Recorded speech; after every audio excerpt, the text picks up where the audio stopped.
प्रिय विद्यार्थियों नमस्कार। आज की ऑनलाइन क्लास में आपका स्वागत है। विद्यार्थियों अपना अगला टॉपिक है आज की अपनी क्लास में, यह है विरंजक चूर्ण। विरंजक चूर्ण, ठीक है। विरंजक चूर्ण को हम ब्लीचिंग पाउडर भी कहते हैं।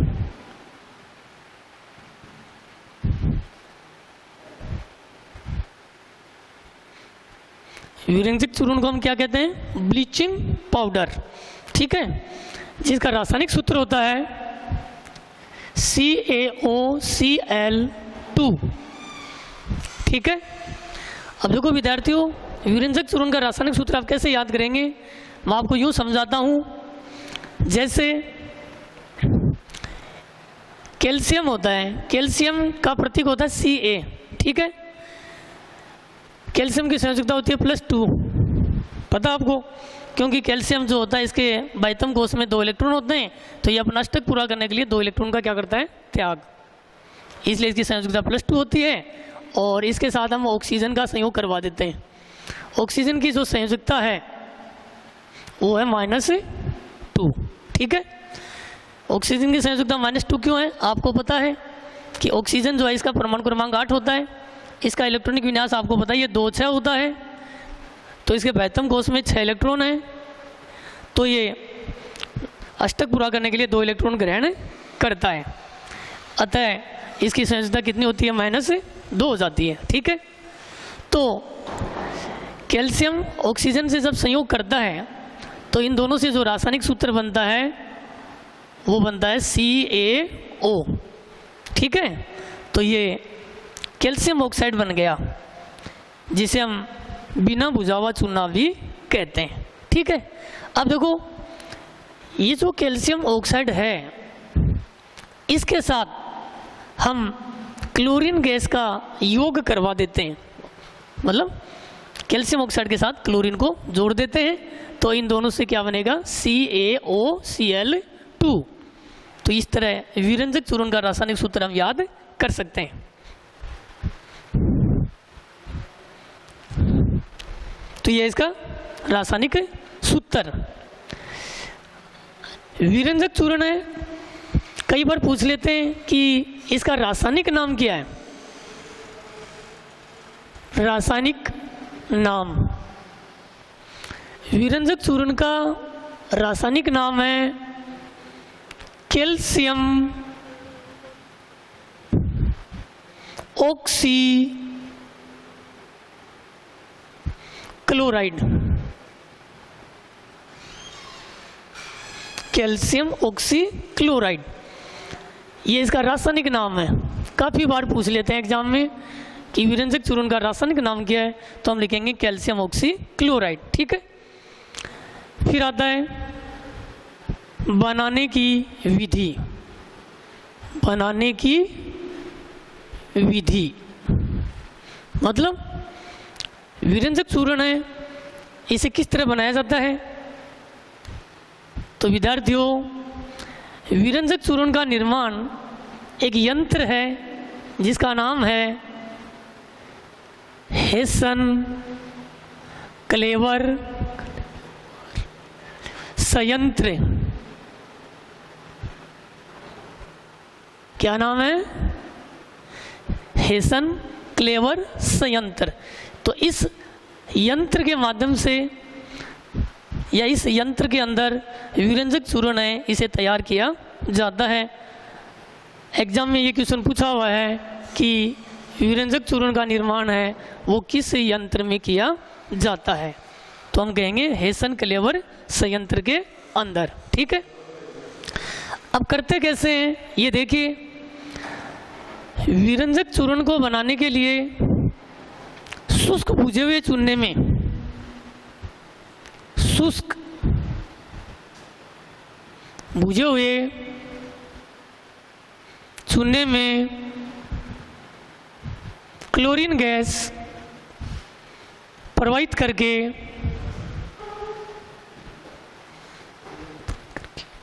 बनाया जाता है, बनाया जाता है।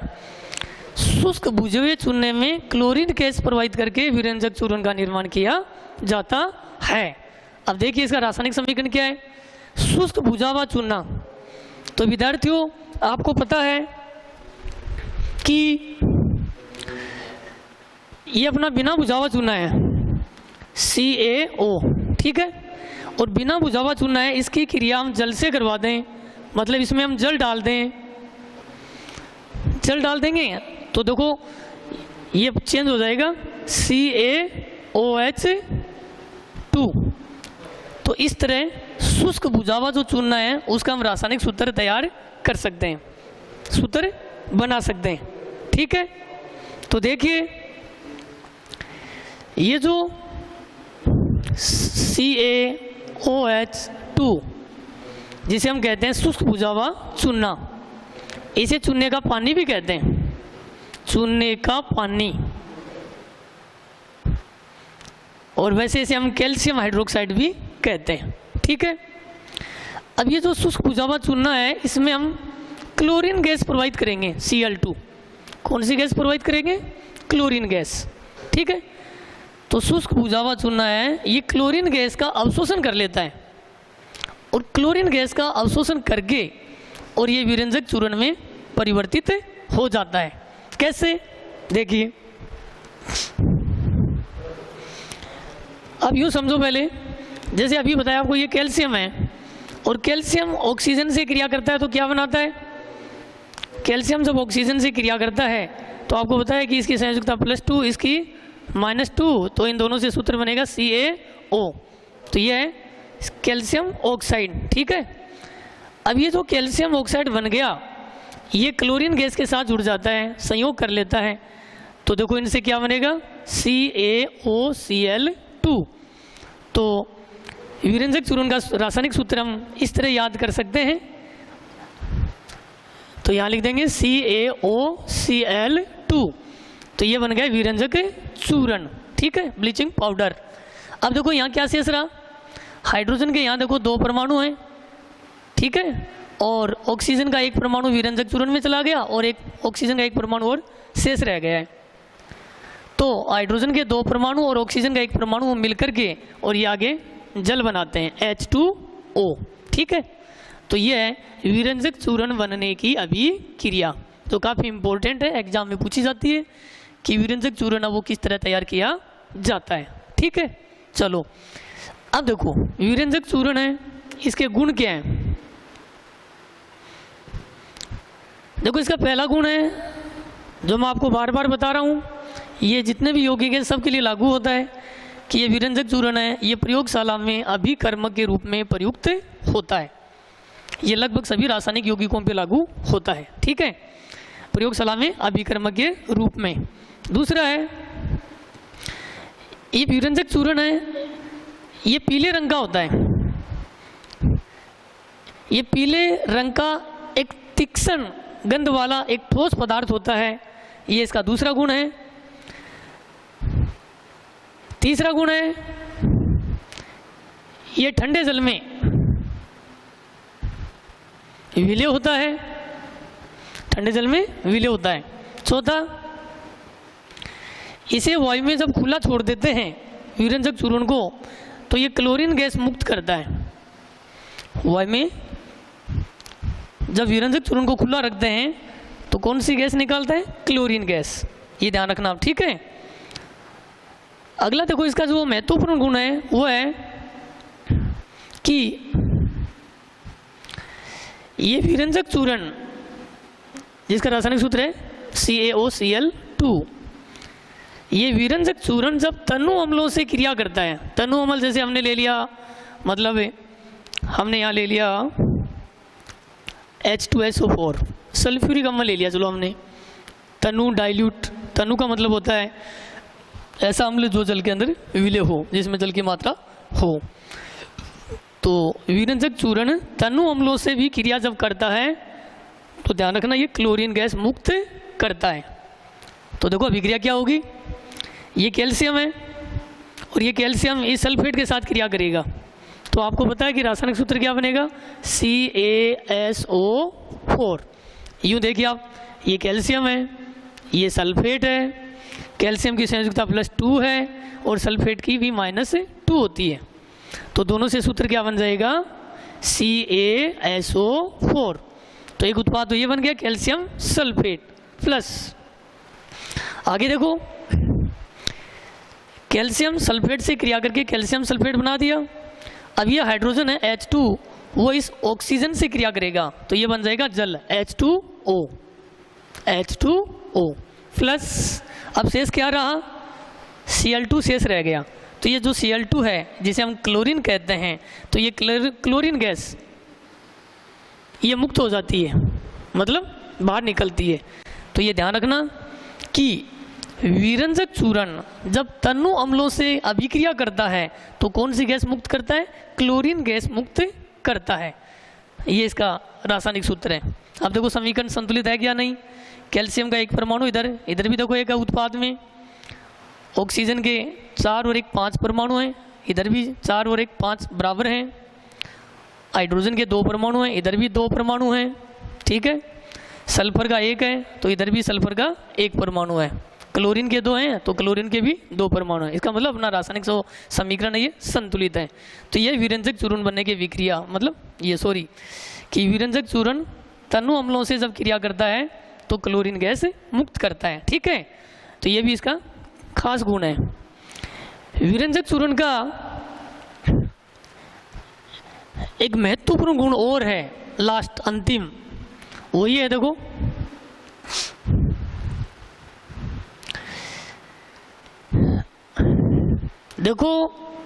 विरंजक चूर्ण से जो क्लोरीन गैस मुक्त होती है, अभी हमने जो पढ़ा है, ये क्लोरीन गैस ये जल से क्रिया करती है। किसके साथ क्रिया करती है, जल के साथ। तो क्लोरीन गैस जल के साथ क्रिया करके नवजात परमाणविक ऑक्सीजन गैस मुक्त करती है। कौन सी गैस मुक्त करती है, नवजात परमाणविक ऑक्सीजन गैस। तो देखो अभिक्रिया क्या है, हाइड्रोजन क्लोरीन से क्रिया करेगा। इस तरह देखो, ये हाइड्रोजन है, ये क्लोरीन है, हाइड्रोजन की संयोजकता +1 है, क्लोरीन की -1 है। तो इन दोनों से सूत्र क्या बन जाएगा, HCl। तो ये हाइड्रोजन इस क्लोरीन से क्रिया करके क्या बनाएगा, HCl, हाइड्रोजन क्लोराइड, ठीक है। अब क्या शेष है, ऑक्सीजन, ये O आगे लिख देंगे, ठीक है। हाँ देखो, हाइड्रोजन के 2 परमाणु हैं, इधर क्लोरीन के भी 2 परमाणु हैं। तो यहाँ उत्पाद में HCl को 2 से गुणा कर देंगे तो समीकरण क्या हो गया, अपना संतुलित हो गया। तो क्लोरीन गैस जब जल के साथ क्रिया करती है तो ये नवजात परमाणविक ऑक्सीजन गैस निकालती है। इसका नाम है नवजात परमाणविक ऑक्सीजन, नवजात परमाणविक ऑक्सीजन गैस निकलती है, ठीक है। अब ये जो नवजात परमाणविक ऑक्सीजन है, ध्यान रखना, किसी भी रंगीन पदार्थ से जब ये क्रिया करती है, किसी भी रंगीन पदार्थ के साथ क्या करती है, क्रिया, तो ये उस रंगीन पदार्थ को रंगहीन पदार्थ में बदल देती है। रंगहीन पदार्थ अर्थात ये जो नवजात परमाणु ऑक्सीजन है, ये विरंजन की क्रिया दर्शाती है। विरंजन का मतलब है कि कोई भी रंगीन जो पदार्थ है, तो ये जब उससे क्रिया करती है तो ये उसका रंग उड़ा देती है, अर्थात उसे रंगीन पदार्थ में बदल देती है, ठीक है। तो ये बहुत ही इंपॉर्टेंट क्वेश्चन है कि उस गैस का नाम बताओ जो विरंजन की क्रिया दर्शाती है या रंगीन पदार्थों का रंग उड़ा देती है। तो हमें लिखना है नवजात परमाणविक ऑक्सीजन, ठीक है। और इसकी क्रिया लिखिए, तो ये हमें इसकी रासायनिक क्रिया लिखनी है, ठीक है। तो ये गुण है विरंजक चूर्ण का, काफ़ी इंपॉर्टेंट है, इस पर आपको काफ़ी ध्यान देना है, ठीक है। चलो फिर आता है विरंजक चूर्ण के उपयोग, मतलब ये विरंजक चूर्ण क्या काम आता है। तो इसके मुख्य जो उपयोग हैं वो हम लेते हैं। उपयोग, देखो विरंजक चूर्ण का पहला उपयोग हम लिख सकते हैं प्रयोगशाला में अभिकर्मक के रूप में। प्रयोगशाला में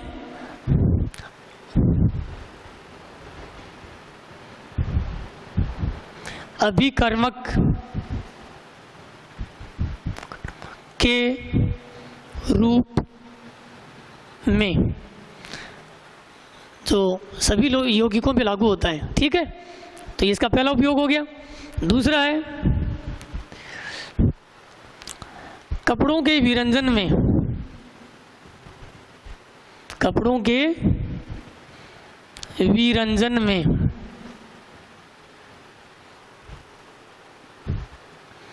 तीसरा है कागज के विरंजन में,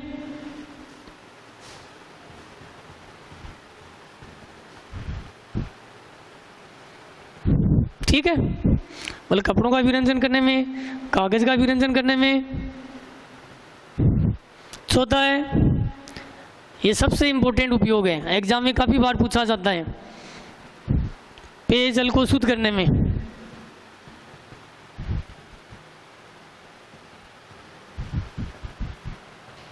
पेयजल को शुद्ध करने में, पेयजल को शुद्ध करने में। ठीक है, इसके अलावा रोगाणुनाशक के रूप में,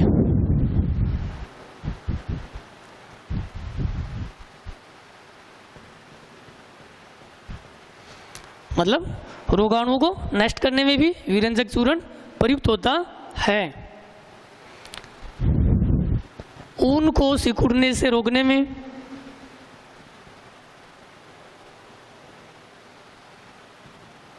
ऊन को सिकुड़ने रोकने में विरंजक चूर्ण प्रयुक्त होता है। तो ये जो है पेयजल को शुद्ध करने में कौन सा रासायनिक यौगिक प्रयुक्त होता है, तो याद रखना विरंजक चूर्ण, ब्लीचिंग पाउडर। तो इस पे एग्जाम में क्वेश्चन पूछा हुआ है, इस पे आपको ज़्यादा ध्यान देना है।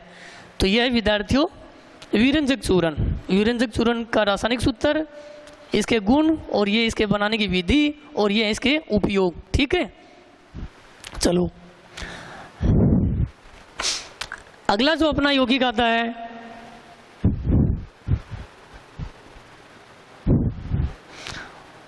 वो है 4 नंबर पे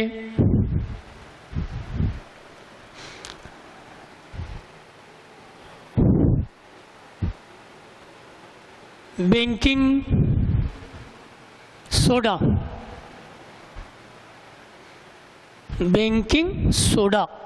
ठीक है, बेकिंग जो सोडा है इसका रासायनिक सूत्र होता है NaHCO3, NaHCO3 बेकिंग सोडा का रासायनिक सूत्र। बेकिंग सोडा को किस तरह तैयार किया जाता है, तो मैं आपको यूं समझाता हूं। देखो इसका रासायनिक सूत्र कैसे याद करोगे आप। जैसे ये सोडियम है जिसकी संयोजकता +1 है, ये हाइड्रोजन है इसकी संयोजकता भी हम +1 ले लेते हैं। ठीक है, और इसके साथ में ये कार्बोनेट है, कार्बोनेट की संयोजकता -2 होती है, यूँ मान लेते हैं हम। ठीक है, अब देखो सोडियम और हाइड्रोजन इन दोनों की संयोजकता है +1 और +1, तो हम इन दोनों को जोड़ देते हैं, एक साथ कर देते हैं, NaH हम +2 कर देते हैं इन दोनों की संयोजकता। और कार्बोनेट की कितनी है, CO3 -2। ठीक है, तो इन दोनों से हम ये सूत्र इस तरह बना सकते हैं अपने याद करने के लिए। संयोजकता दोनों की समान है तो दोनों का अनुपात 1:1 आएगा, एक लिखने की आवश्यकता नहीं है, तो हम लिख देंगे NaHCO3। तो इस तरह हम ये जो बेकिंग सोडा है इसका रासायनिक सूत्र याद कर सकते हैं, जो एग्जाम में पूछा जाता है। ठीक है,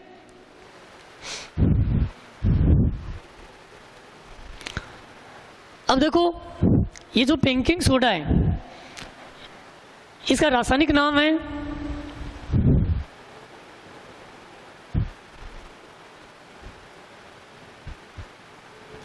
बेकिंग सोडा का रासायनिक नाम है सोडियम, सोडियम हाइड्रोजन कार्बोनेट।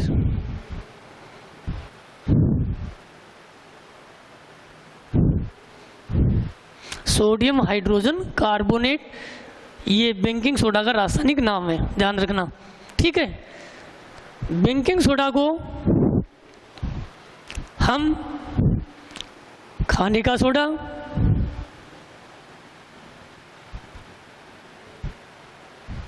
खाने का सोडा, मीठा सोडा, मीठा soda, sodium bicarbonate,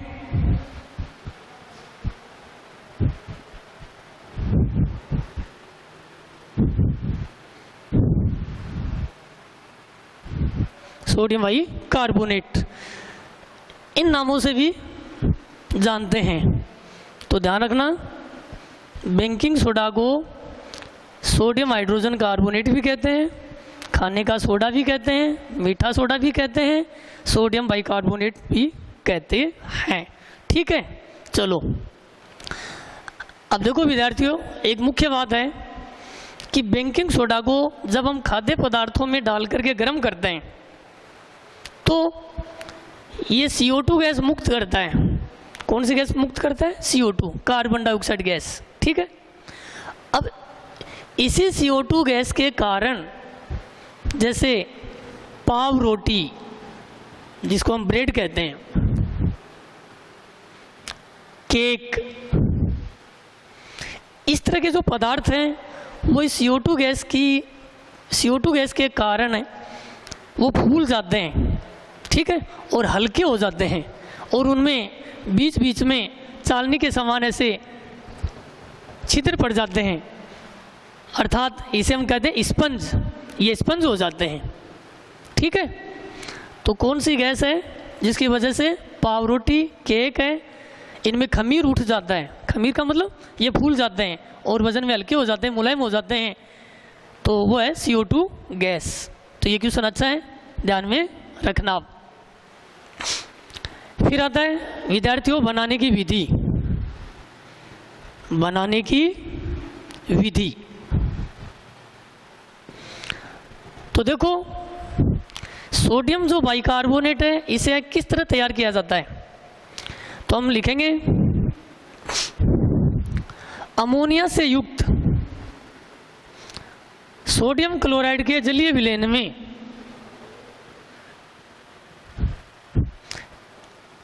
carbon dioxide gas प्रवाहित करके इसे तैयार किया जाता है। एक बार पुनः सुनो, सोडियम क्लोराइड के जलीय विलयन में जो अमोनिया से युक्त है, मतलब इसमें अमोनिया गैस पहले से मिली है, अब हम इसमें CO2 गैस अंदर और प्रवाहित कर देते हैं, तब जाकर के ये बेकिंग सोडा तैयार होता है। अब देखो बनता कैसे है, यहाँ ये दो जल में हाइड्रोजन के दो परमाणु हैं, एक हाइड्रोजन के परमाणु को हम इसमें जोड़ देंगे यहाँ, और एक हाइड्रोजन के परमाणु को हम सोडियम के साथ जोड़ देंगे आगे यहाँ, ठीक है। ऑक्सीजन को हम कार्बन डाइऑक्साइड में यहाँ जोड़ देंगे, ठीक है। तो देखो हम सूत्र बनाएंगे Na के बाद H, Na के बाद H, और ये कार्बन डाइऑक्साइड जब इसमें ऑक्सीजन आगे जुड़ जाती है तो ये कार्बोनेट में बदल जाती है, CO3। तो सूत्र बन गया NaCO3, सोडियम बाइकार्बोनेट, ठीक है। अब क्या शेष रहा? देखो एक हाइड्रोजन हमने यहाँ अमोनिया में जोड़ी थी NH3, तो NH3 में जब एक हाइड्रोजन और जुड़ेगी तो ये बन जाएगा NH4। क्या बन जाएगा? NH4, ammonium. और अमोनियम के साथ क्रिया कौन करेगा? क्लोरीन। तो ये क्लोरीन अमोनियम के साथ संयोग करके ये अमोनियम क्लोराइड बना देती है, जिसको हम नौसादर भी कहते हैं। क्या कहते हैं?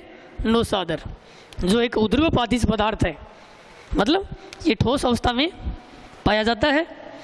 जब इसको गर्म करते हैं तो ये द्रव्य अवस्था में आए बिना सीधा गैसीय अवस्था में चला जाता है, तो इसे कहते हैं नौसादर। तो इस तरह सोडियम बाइकार्बोनेट को बनाया जाता है, ठीक है। इसके अलावा एक विधि और भी है, जैसे सोडियम कार्बोनेट जिसका सूत्र है Na2CO3, सोडियम कार्बोनेट के जलीय विलयन में हम CO2 गैस प्रवाहित करके अंदर डाल करके सोडियम बाइकार्बोनेट बना सकते हैं। तो ये बन जाएगा अपना NaHCO3, ठीक है, सोडियम बाइकार्बोनेट। देखो यहाँ सोडियम के 2 परमाणु हैं, तो हम उत्पाद में NaHCO3 को शुरू में 2 से गुणा कर लेंगे। सोडियम के 2 परमाणु हो गए। फिर देखो कार्बन के 2 परमाणु, 1 11 और 1 11, तो इधर भी देखो कार्बन C को 2 से गुणा किया, 2 हो गए। फिर हाइड्रोजन के देखो यहाँ 2 परमाणु हैं, तो हाइड्रोजन भी देखो इधर 2 हो गए। इसके अलावा ऑक्सीजन 3 और 3 6 परमाणु है इधर, तो इधर देखो 3 दूनी 6, तो दोनों तरफ से संतुलित है। तो जो बेकिंग सोडा है,